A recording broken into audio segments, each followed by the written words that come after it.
And the reason we did the Rockers, the Rocker 15, was because people were still asking, how can I get the Rocker 30? You know, we discontinued them quite a few years ago.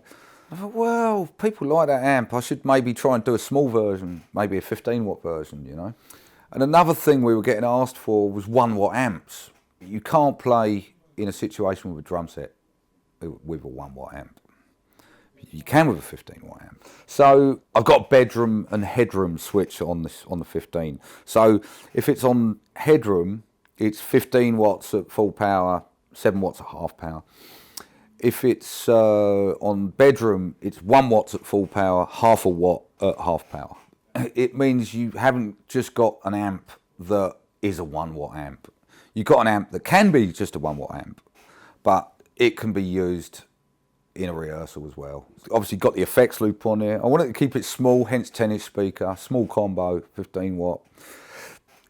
It was really, the front end was really designed already. I mean, it was the Rocker 30. The natural channel ended up sounding better because of the way it switches.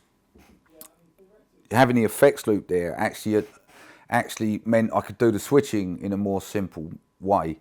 So the lead channel's the same, voice the same. The natural channel, it will go a little bit more if you crank it, but it's still got plenty of clean headroom, you know. So if you want to use it just as a one-stage vintage, crank it and go, no master volume, you can use the natural channel like that and get a bit more out of it.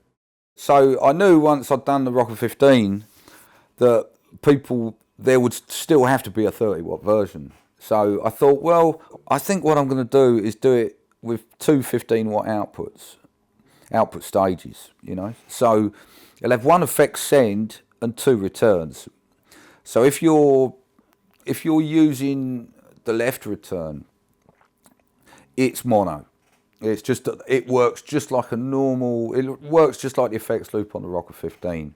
But as soon as you plug something into the second return, it splits off into stereo. So that's how that works. So for people who don't necessarily want a stereo amp, it works perfectly just as a mono amp.